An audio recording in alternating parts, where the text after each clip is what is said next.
Hello and welcome to Roll Call, brought to you by Roll Club. Roll Club is devoted to celebrating the dynamic Jiu-Jitsu community worldwide.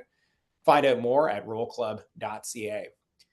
Today we are joined by Waubgeshig Rice. Waubgeshig is an author and journalist originally from Wasauksing First Nation who currently lives in Sudbury with his wife and 3 sons.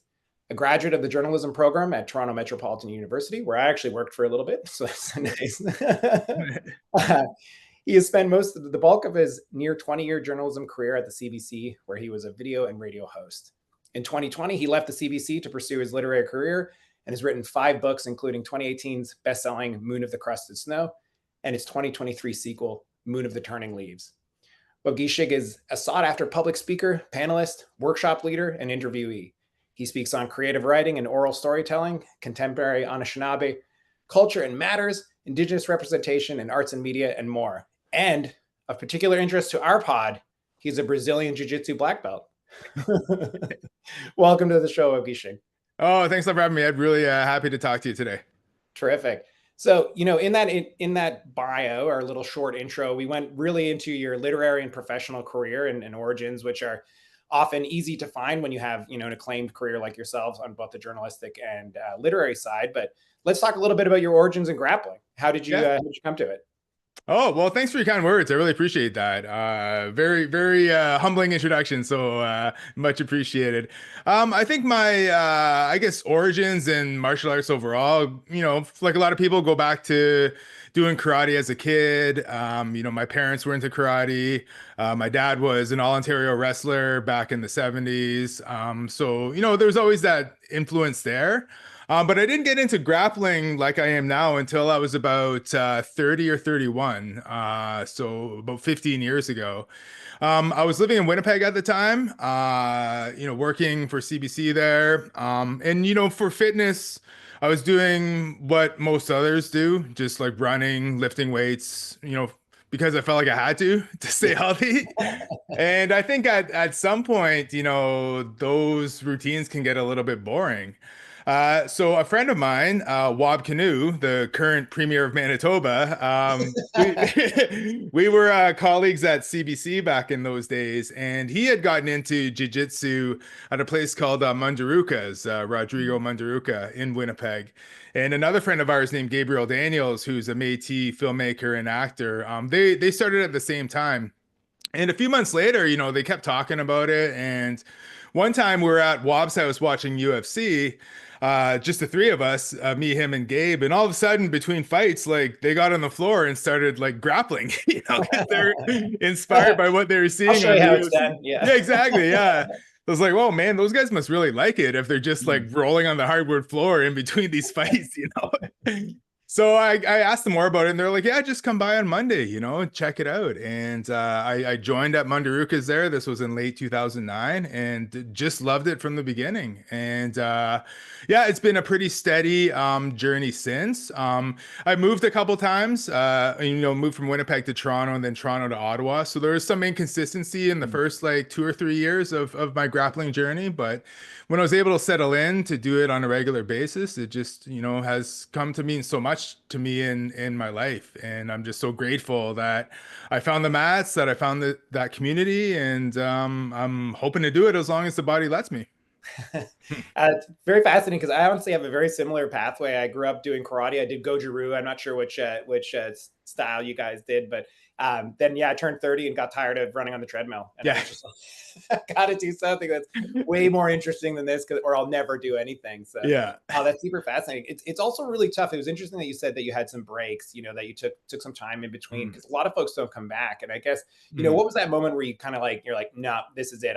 You really fell in love with Brazilian Jiu-Jitsu, if you can point to it. Some people say it's, when they walk on the mats. Sometimes it's, a year or 2 down the line where you finally get that cool submission or something. Yeah, I think like it started pretty soon after like those trial classes. But I worked such a busy schedule at CBC at the time, like 9-10 hours a day. And I wasn't always able to make the classes, right? Like the 6 p.m. classes. And that was really frustrating because like I really enjoyed it, even though I was getting crushed all the time and tapping all the time. I was like, this is really fun, So it was kind of like a slower start, and I wanted to do more with it, but I just, my professional schedule didn't really make space for it. So then a few months after is when I moved to Toronto, and then moved to Ottawa a few months after that.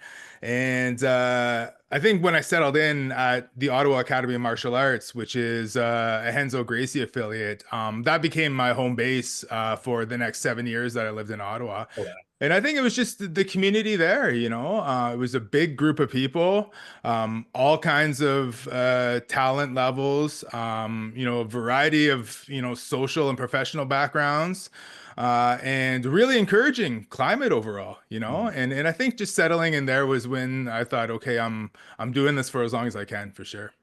It's incredible how much the gym atmosphere can really influence whether or not you stay aboard, or even just a couple folks that rub you the wrong way can really make a hard uphill battle side of things. So Mm. that's it. I always love those stories when people are able to find those communities, sort of that third place within jujitsu for sure. Speaking about finding you in jujitsu, so you know the way I probably found out about you being a black belt was via your how to laundry strip your PTs video. Yeah. So I was listening. It just came up in my For You page. I was listening to it and I was like, man, I recognize this guy's voice, and it was because I had heard you on Unreserved. Oh, cool. With the Santa Cruz show. So it was just like wild. Like I was like, oh man. So it was super cool to me that this, figure that I strictly knew through, your literary side, was a black belt. But am I wrong in saying that that was a bit of a viral moment for you, that video? Or Well, that's like the most viral thing I've ever done online, yeah. which is hilarious, and I'm appreciative of it. I see it get shared every once in a while too, still, right? Even though it's been out there for months. But it was so funny, like my wife is the one who showed me how to do that, right? The laundry Mm. stripping. She's like, yeah, you wash your geese all the time, but a lot of time they still stink and Yeah. they still like are stained. Try this method, right? So I tried it, I've done it for a couple of years now, and then finally had the idea. I may as well just record this all and put it online. People may get something out of it, right? And I think, in today's like online culture, there's this real appetite for like process kinds of videos that have Mhm. results built in. So Totally. in that minute and a half, you can see washing them to like the grimy ass water that's in the Yeah. bathtub, right? So, That's a perfect before and after. Yeah. exactly, yeah. It's like a get ready with me, but like just like get disgusting, less Yeah, disgusting. exactly. Yeah, become less disgusting. But you've done the community a service with that one for I sure. hope so. I'm glad to contribute, definitely. So on to a little bit. I was just interesting. I mean, I don't want to confuse our listeners and think that your books are like about BJJ or anything like that. But I Mhm. would like to talk a little bit about some of the connections that perhaps I've seen. And if I'm off case, totally let me know. But one of the things I really appreciated in Moon of the Crusted Snow, there's a moment where Evan sizes up Justin Scott, and he can Mhm. kind of see the marks on his face, the tension in his body, the shape of his body, the scars, all those things. And it really felt like that kind of preternatural sense that you get when you can sense someone's capability, Yeah. for violence, let's say. Mhm. And that moment and a couple other heightened moments within your work really felt BJJ to me. And I guess the question is, does your training ever find itself, rolling, pardon the pun, into your literary work? Great pun. Definitely. I think when you do BJJ, it's such, an intimate practice, right? And it really is a combination of strength, wit, cerebral forethought, and you're sizing people up all the time. Even though these are your friends or and training Mhm. partners, you're still trying to tap each other out. It's a Totally. friendly competition. And I've found myself in scenarios since I started training where I've thought, okay, this situation seems a little bit hairy. What may I need to do if things go off the rails here? So you sort of naturally size people up in those moments, right? And when I was writing the book, I wanted to tap into all those tensions, Mm, all mm, those real, as you say, preternatural sort of moments of conflict and of survival, essentially.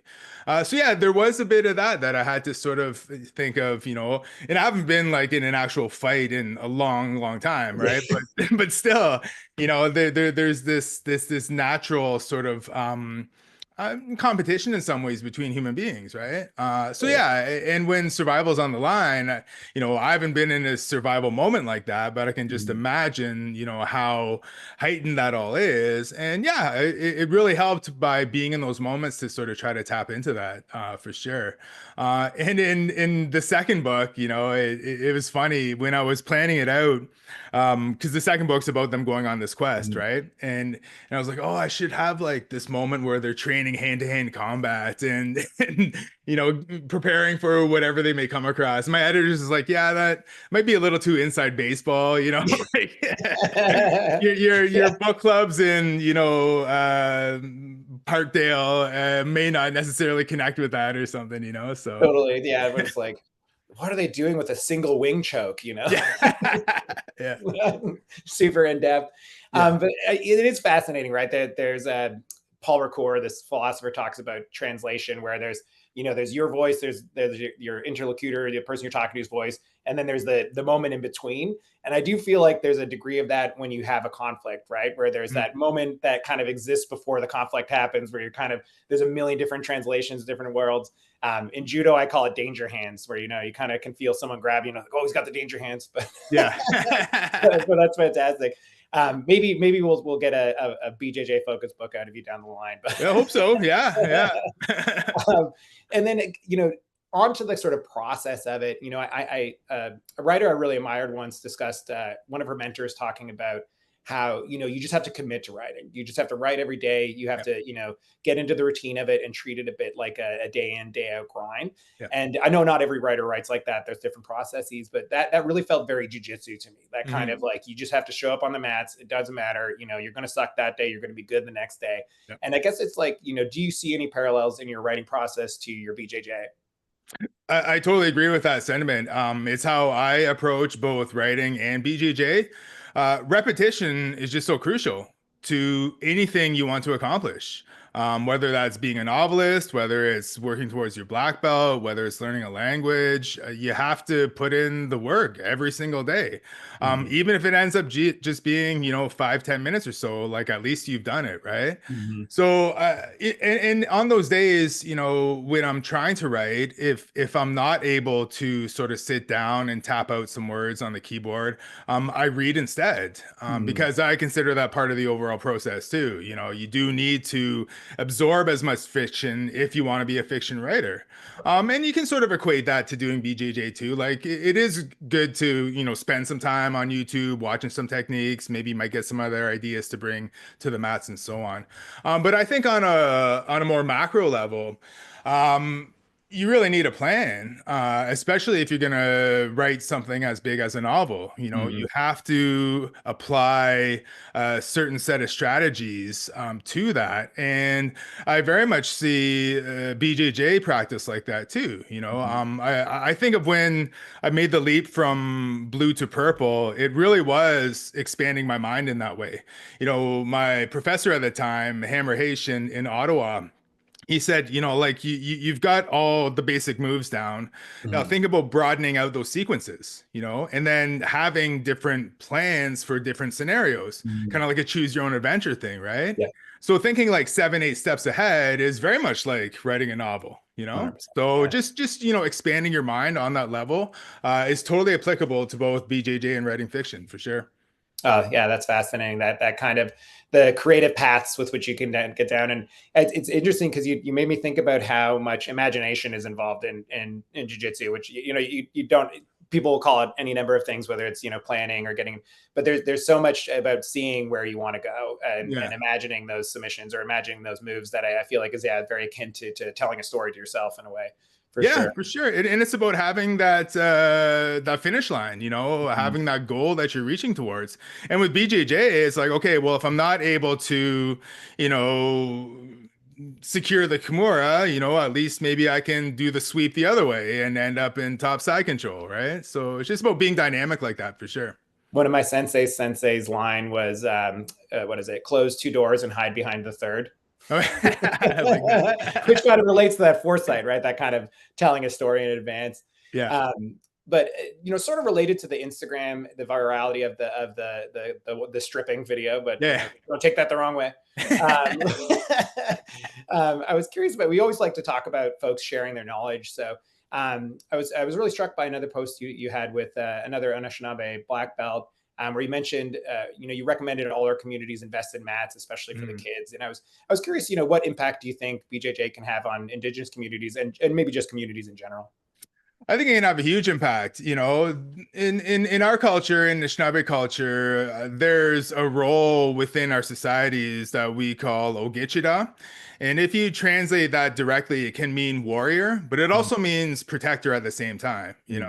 So it's not about being like this forceful, sort of aggressive figure that, is forefront attacking or, provoking or anything like that. You have to be able to be within your community and understand your role in making sure everything works together fine. Those are sort of all the things that tie into being Ogechida. And I see martial arts really being an important element of that. And it's something that can be potentially really accessible. If we're able just to get some mats into some community halls and get a few people with some knowledge, we can get a bunch of the kids together and get them to roll. It's great exercise, of course. It instills some some excellent confidence in you, especially at a young age, and it builds that community too. When I made that post, we're in a very interesting historic moment where we live up here in central and northern Ontario, where we've received this massive treaty payout through this court case. So that was sort of Mike, that's his name. That was sort of our initiative behind posting that. I was like, hey, we've got this money, let's invest it in recreation.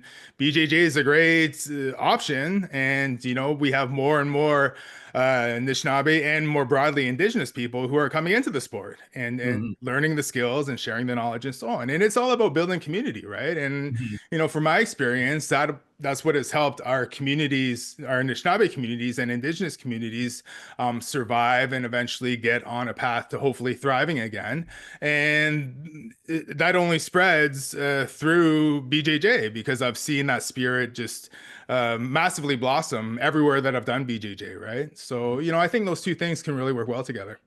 Oh, totally. And it speaks to the sense of community, even that you were mentioning earlier, that you gained in Ottawa, from just that diverse community on the mat, and to think to have your friends and relatives on the mat together doing something that's, I love BJJ for that ability to build. And to your point, when it was in California, it was just mats in a garage, right? That's how it started in the States. So it's that you don't need knee pads and shoulder pads and a glove and a stick. So there's a lot of options there. So we always like to finish up with a couple of fun, sort of rapid fire questions, I'll just, bang these off. You can answer as much or as little as you like. Sure. Gi or no gi? Oh man, that's tough. It's 50-50 right now, but to answer honestly, it's gi. Yeah. I started in no gi, but when I found gi, and especially as I've gotten older, I'm like, wait, I can just hold on to the guy. And there's more technique to do. Yeah, there's just more options for sure. Yeah, it's a little bit more, more creative. For sure. For sure, I agree. Points or submission only? Submission only. Mostly because I like that long haul. That epic sort of back and forth and getting to that ultimate tapping moment. Yeah, 100%. It's I would rather watch a long match. Most influential person on your grappling? Most influential person on my grappling? Oh, geez. Well, there are so many people that I've shared the mats with, and I'm so fortunate to have.